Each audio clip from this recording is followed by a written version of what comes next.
¿Qué tal? Ahora en la capa de enlace de datos vamos a estudiar qué son los protocolos de acceso múltiple. Bien, pues podemos distinguir en la capa de enlace de datos generalmente dos tipos de enlaces. Uno que son los enlaces punto a punto, por ejemplo el que nos lleva de nuestra casa hasta la central telefónica o hasta la compañía de telecomunicaciones. O bien enlaces de difusión. Difusión significa que lo que transmita cualquier dispositivo lo van a recibir todos los dispositivos que están presentes en la red. Ejemplos de enlaces de difusión son Ethernet a la antigua, en el cual, pues, como vemos aquí en la figura de la izquierda, hay un cable que es compartido por todas las computadoras se conectan a él. También para la televisión por cable, las señales de subida son compartidas. Las redes Wi-Fi como 802.11, las redes celulares como tercera, cuarta y quinta generación y las redes satelitales. Ejemplos de ellos pues se ven acá abajo. Son de difusión pues porque como vemos la señal que es emitida por una estación es escuchada por todas. En la segunda figura tenemos una torre de transmisión que está irradiando su señal en determinada frecuencia, entonces todos los dispositivos que tengan una antena que se pueda conectar a esa tecnología y que estén sintonizados en esa frecuencia van a escuchar lo que transmite la antena. En una red Wi-Fi pues tenemos a nuestro routador inalámbrico que está irradiando ya sea en la banda de 2.4 o en la de 5 GHz y todos los dispositivos que estén a su alrededor y que estén conectados a él pues van a poder escucharlo. Mismo caso para las redes de satélite. Y una analogía para el caso humano, si estamos en una reunión, pues todo el mundo está compartiendo el mismo medio de comunicaciones que es el aire.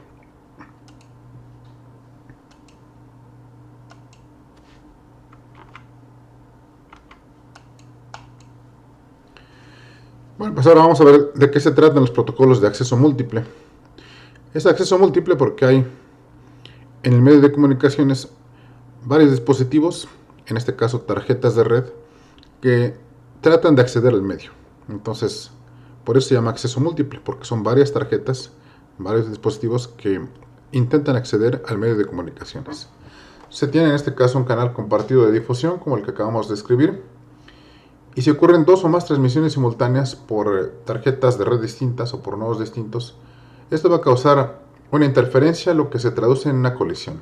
Es decir, las tramas de las estaciones que transmiten simultáneamente van a chocar en el medio de comunicaciones y bueno, pues esto va a hacer que las tramas se desperdicien porque van a ser inentendibles para los receptores. Esto lleva a la definición de protocolo de acceso múltiple. Necesitamos resolver esto. Un protocolo de acceso múltiple es un algoritmo distribuido que determina la manera en que los nodos comparten el canal, es decir, determina cuándo puede transmitir un nodo. En esta discusión vamos a referirnos intercambiablemente con la palabra nodo a una tarjeta de red y viceversa, como una tarjeta Wi-Fi, como una tarjeta Ethernet, etc. Y en este caso, pues también el protocolo de acceso múltiple tiene que funcionar de manera que todos los dispositivos implementen exactamente el mismo algoritmo. Es decir, que no va a haber un dispositivo que esté orquestando a todos los demás. Todos van a implementar exactamente el mismo algoritmo. A eso se refiere el segundo punto que dice la comunicación en el canal compartido debe ser el mismo canal. Quiere decir que no hay un canal aparte para coordinarse. Como en las orquestas musicales, por ejemplo, hay un director de orquesta que está dirigiendo a la misma. Aquí no sucede esto. Aquí todos son iguales y todos van a implementar exactamente el mismo algoritmo. Bueno, pues vamos a poner una cota superior. Vamos a poner cuáles son las características ideales de un protocolo de acceso múltiple. Si tenemos un canal de acceso múltiple que tiene un ancho de banda de R bits por segundo, lo que deseamos sería, primeramente, si un solo nodo quiere transmitir, entonces este va a tener el canal totalmente disponible para él y por lo tanto podrá hacerlo a una velocidad igual al ancho de banda, a R bits por segundo. En cambio, si hay M nodos que quieran transmitir, pues entonces en promedio cada uno va a poder hacerlo a una velocidad igual al ancho de banda entre esos M nodos. Quiere decir que el ancho de banda tendría que repartirse proporcionalmente. El concepto de equidad que vimos también en la capa de transporte. También desearíamos que un protocolo de acceso múltiple sea completamente descentralizado. Como dijimos hace un momento, pues no hay un nodo especial que coordine las transmisiones. No hay un director de orquesta. Tampoco deseamos que haya relojes de sincronización ni ranuras de tiempo. Y la cuarta característica que esperamos de un protocolo de este tipo es que sea simple. Vaya, como si fuera poco, ¿no? Bueno, pues es lo que esperaríamos de un protocolo ideal de acceso múltiple.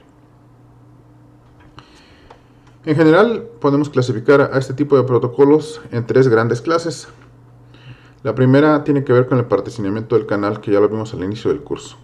Ejemplo de ello pues son las técnicas de multiplicación por división de frecuencia y las técnicas de multiplicación por división en tiempo. Estas dividen al canal en piezas o en partes que son partes más pequeñas, y cada una de esas partes es asignada a cada una de las estaciones. De tal manera que pues cada uno de los nodos tiene un uso exclusivo del canal, ningún otro interfiere. La segunda categoría, que es la que nos interesa en esta parte, son la categoría de acceso aleatorio. En este caso, el canal de comunicaciones no se divide.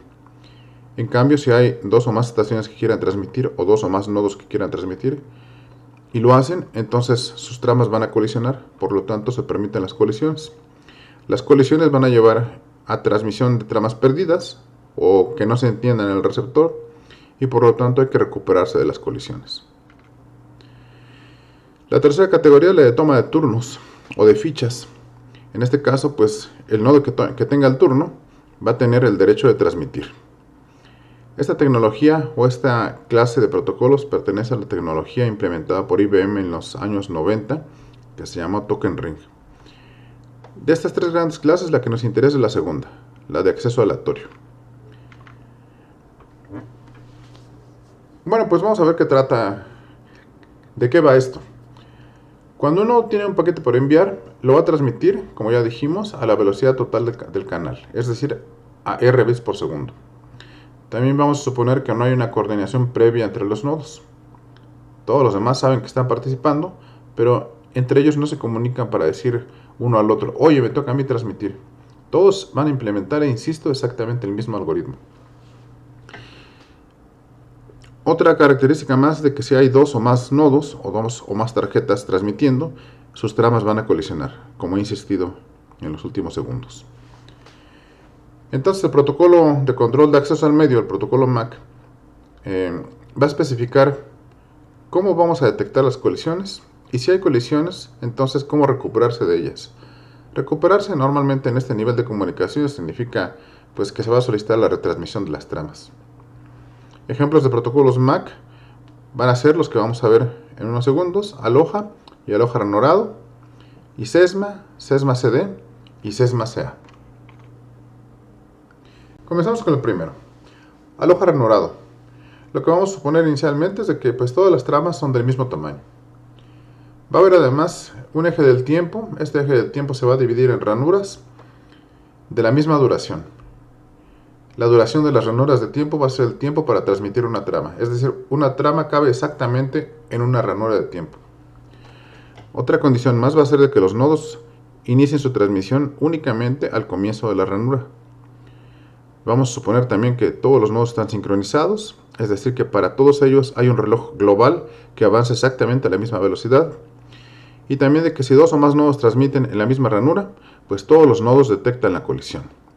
Desde el inicio vemos que hay características que pues no son para el protocolo ideal de control de acceso al medio. Sin embargo, este protocolo Aloha, que se inventó hace poco más de 50 años, se diseñó para la comunicación con redes satelitales y fue muy exitoso. ¿Cómo va a funcionar el protocolo Aloha? Cuando hay un nodo que tenga una nueva trama por transmitir, pues lo va a transmitir en la siguiente ranura de tiempo. Pueden pasar dos eventos.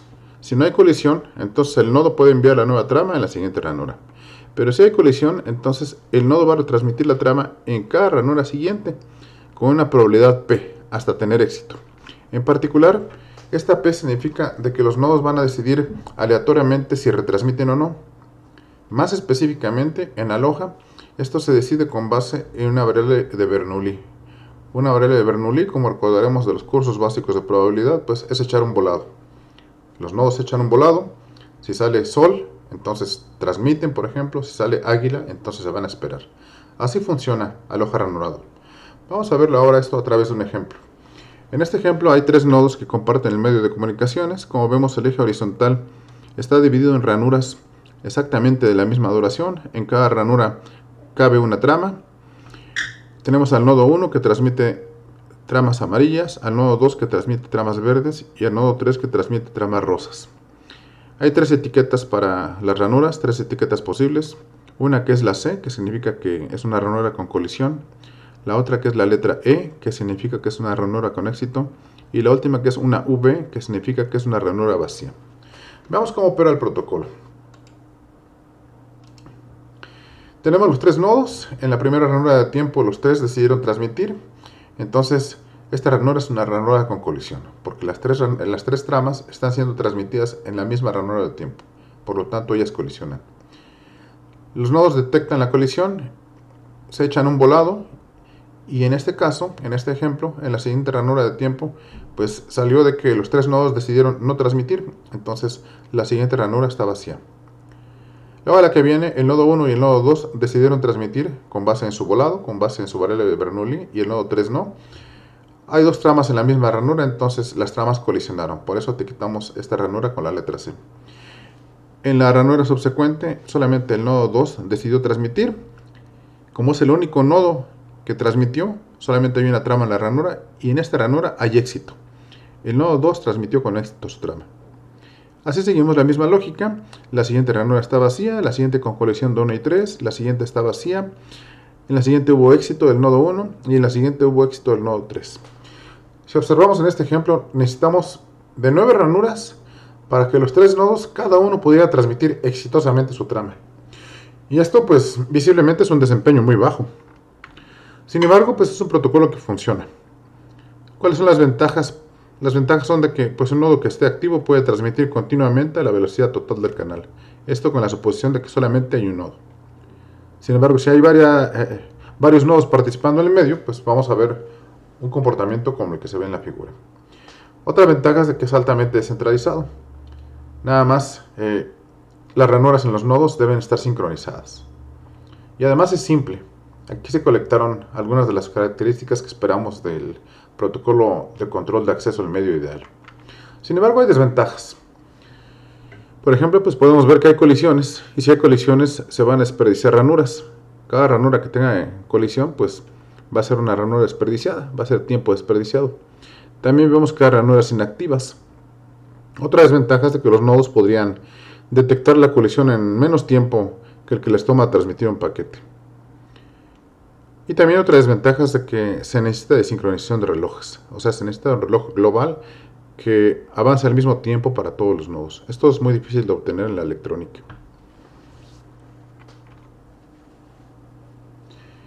En términos de la eficiencia, en este curso no nos metemos en el análisis matemático, sin embargo, hacerlo es bastante interesante. La eficiencia en este sentido se define como la fracción de ranuras exitosas después de un tiempo largo. Suponemos que en la red hay muchos nodos y todos ellos tienen tramas que transmitir, es decir, todos ellos están activos. Vamos a suponer que hay n nodos con muchas tramas a transmitir. A esto se le conoce como condición de saturación en las redes, o sea que hay una red con muchos nodos y que todos ellos estén activos, se conoce como condición de saturación. Cada nodo transmite en la ranura con probabilidad P, como vimos. La probabilidad que un nodo dado tenga éxito en una ranura está dado por esta expresión, P por 1 menos P a la n menos 1. Ahora la probabilidad de que cualquier nodo tenga éxito, pues simplemente multiplicamos la expresión anterior por n, por la cantidad de nodos. La eficiencia máxima la podemos encontrar, pues si encontramos también una P asterisco que maximice a esta función.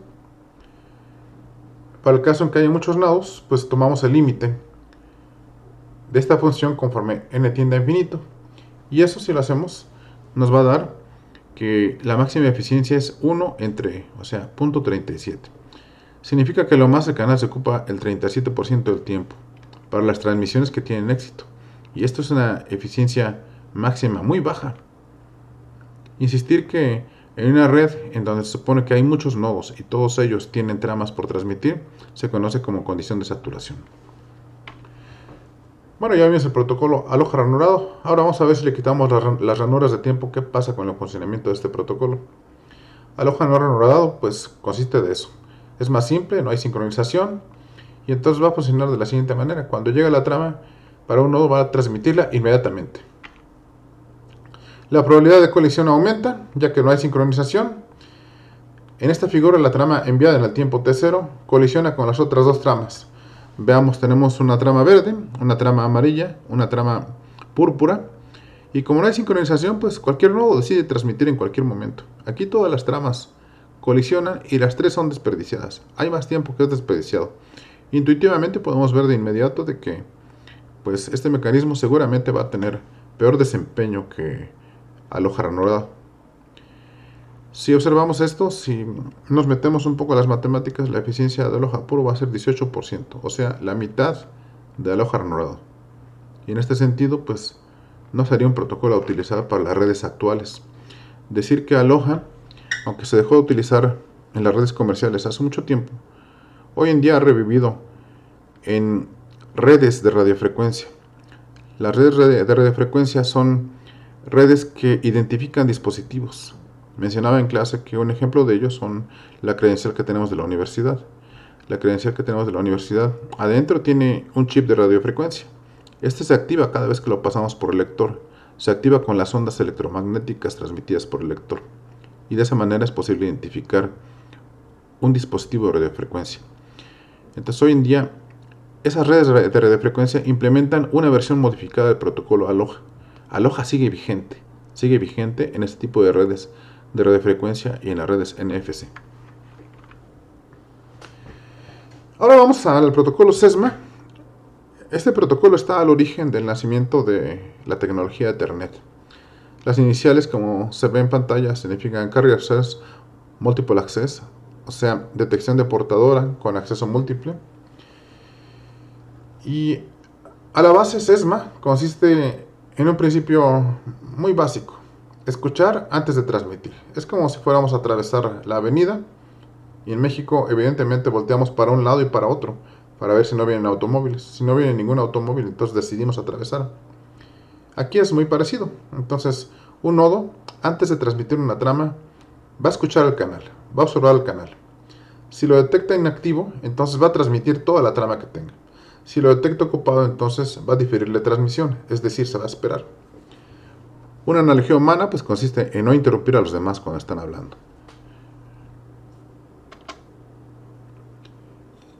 En comparación con el anterior, SESMA-CD es el mismo principio de funcionamiento, pero ahora con detección de colisiones. SESMA-CD es el protocolo que se implementa en la tecnología Ethernet. En este caso, las colisiones se detectan en un tiempo menor en comparación con SESMA.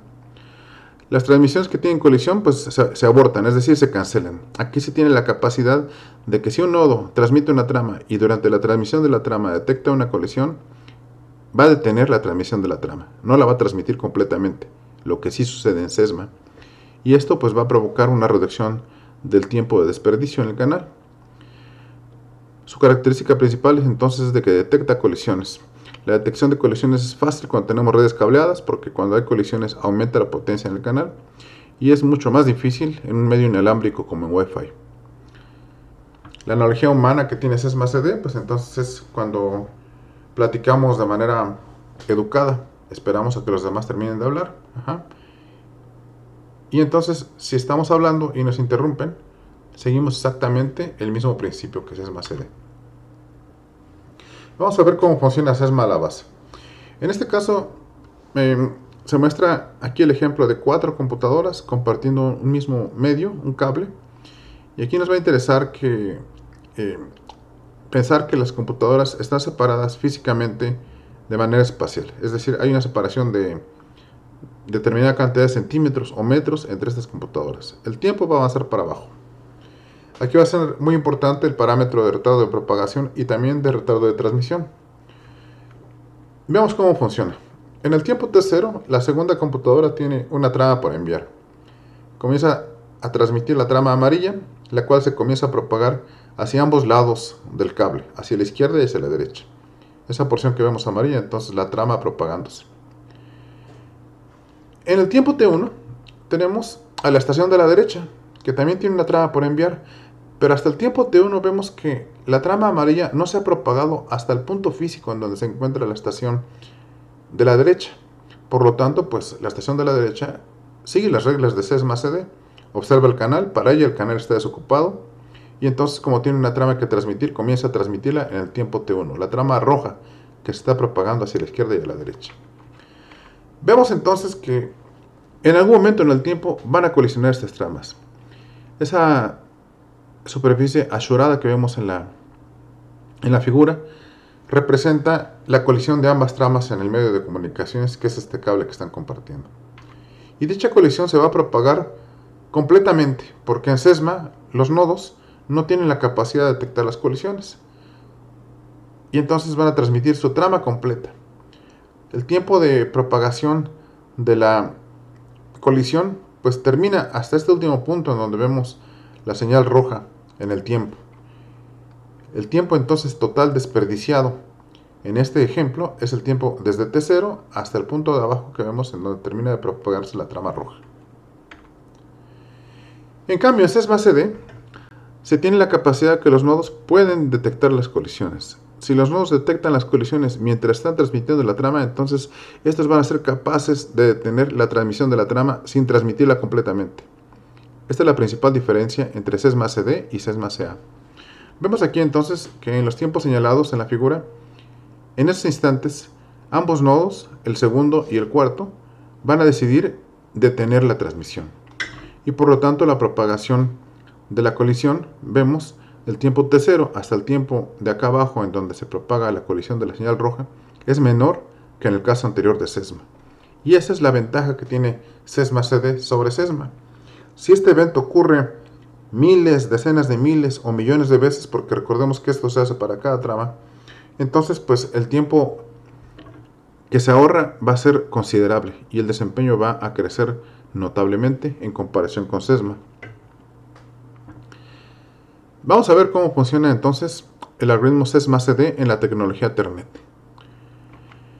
El primer paso del algoritmo SESMA-CD es de que el NIC es la tarjeta de red, recibe el datagrama de la capa de red y entonces va a crear la trama, como hemos visto desde el tema anterior de detección de errores. Crea la trama. Si la tarjeta de red, o sea el NIC, detecta el canal inactivo, entonces va a iniciar la transmisión de la trama. Si lo detecta ocupado, entonces va a esperar hasta que se desocupe y entonces va a transmitir. El tercer paso dice que si el NIC transmite toda la trama sin colisión, entonces pues la trama va a tener éxito. Si la tarjeta de red detecta otra transmisión mientras está enviando, va a cancelar y va a enviar una señal que se llama señal jam. Esta señal jam tiene como propósito informar a todas las estaciones que participan en el medio que ha ocurrido una colisión, que si tienen tramas por enviar, se esperen a que la colisión termine de propagarse y entonces de esa manera podemos evitar de que haya un peligro mayor, es decir, más colisiones. Es como si fuéramos en la autopista y tuviéramos señalamientos que nos indican de que a 80 kilómetros adelante hubo un accidente muy fuerte y entonces desde antes, previamente, estamos al tanto de que eso ha ocurrido y no vamos a seguir acelerando como estuvimos acelerando al inicio del camino. La señal jam tiene entonces esa intención de avisar a todas las estaciones que algo ha ocurrido en el medio y de que se esperen a que se termine de propagar la colisión. El quinto paso es el más importante. Este algoritmo se llama algoritmo de backoff exponencial binario. Una vez que cancele la transmisión en una estación, el NIC ingresa a este algoritmo de backoff exponencial binario. Después de la enésima colisión, la tarjeta de red va a escoger un valor K aleatoriamente del conjunto que va desde 0, 1, 2 hasta 2 a la m-1. Recordemos aquí que m es el número de colisiones. Una vez que escoge ese número K, va a esperar K por 512 tiempos de bit y va a regresar al paso 2. En este algoritmo, mientras más colisiones haya, entonces el nodo va a esperar más, intervalo de backoff mayor. De eso se trata. Si hay colisiones, los nodos van a tener que ir alentando su transmisión, haciéndola más lenta. Vamos a ver cómo funciona el algoritmo. Con un ejercicio. Dice, en SESMA-CD, después de la cuarta colisión, ¿cuál es la probabilidad de que un nodo escoja K igual a 3? Y luego dice, el resultado K igual a 3 corresponde a un retardo de cuántos microsegundos en Ethernet de 10 megabits por segundo. Veamos el primer inciso. Después de la cuarta colisión, recordemos que M representa el número de colisiones. Una interfaz, o sea una tarjeta de red, va a escoger K del conjunto que va desde 0, 1, 2 hasta 2 a la M-1. M es 4, 2 a la 4 menos 1, que es 15. O sea, va a haber 0, 1, 2, así hasta 15, 16 elementos en ese conjunto. Lo va a escoger aleatoriamente, quiere decir que cada elemento tiene la misma probabilidad de ser escogido. De tal manera que la probabilidad de que K sea escogido con el valor 3 es igual a 1 entre 16, porque todos los valores tienen exactamente la misma probabilidad de ser escogidos.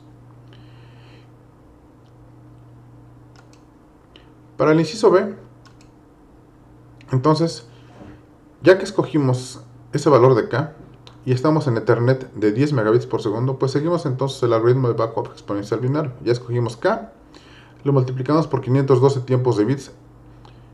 Estamos en Ethernet de 10 megabits por segundo. Entonces, ¿cómo sabemos cuánto tiempo dura un bit en Ethernet de 10 megabits por segundo?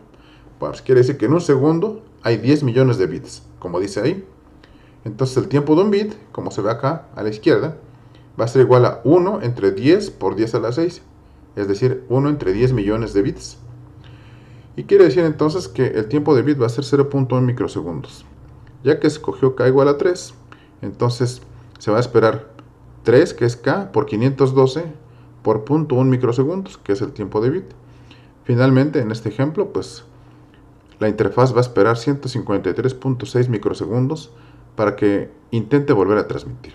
Es así como funciona el algoritmo de backup exponencial binario y es así como funciona Ethernet de base, así como se inventó en donde las computadoras compartían un solo canal de comunicaciones que era un cable. Hoy en día Ethernet es mucho más elaborado. Ethernet está basado en conmutadores que funcionan con un principio muy similar con el que vimos en los algoritmos de encaminamiento. Bueno, finalmente pues nos interesa saber también si hay una expresión que determine cuál es la eficiencia de Ethernet. Para ello pues conocemos desde el inicio del curso los conceptos de retardo de propagación y retardo de transmisión. La eficiencia en C más CD es la expresión que vemos en pantalla, 1 entre 1 más 5 por el retardo de propagación entre el retardo de transmisión. Mientras mayor eficiencia tengamos, recordar que esta eficiencia es un porcentaje, pues entonces mejor va a ser el desempeño de la red. Veamos si podemos obtener una eficiencia cercana al 100%. La eficiencia va a tender a 1 conforme el retardo de propagación tiende a 0. Aquí en esta división, si el retardo de propagación es 0, entonces esta división es 0 y nos queda una división de 1 entre 1 que es igual a 1. Para ese caso la eficiencia sería del 100%. O también si tenemos tramas muy grandes, entonces el retardo de transmisión va a ser grande, va a tender a infinito, esta división da igual a 0 y entonces la división de 1 entre 1 nos va a dar 1. La eficiencia va a ser cercana a 100%. Significa que C más CD es un algoritmo excelente porque permite obtener una eficiencia cercana al 100%, siempre y cuando estemos en los medios adecuados. Si hablamos de Gigabit Ethernet, por ejemplo, que opera sobre fibra óptica, por supuesto que tendremos una eficiencia muy cercana al 100%. Bien, pues esto concluye el estudio de los protocolos de control de acceso al medio. Y vemos que C más CD, por supuesto, se desempeña mejor que Aloha, es simple, barato y descentralizado. Con esto concluimos el curso del trimestre de primavera. Este es el último tema que está contemplado en el curso, como vimos en la planeación. Y bien, pues agradezco mucho su atención.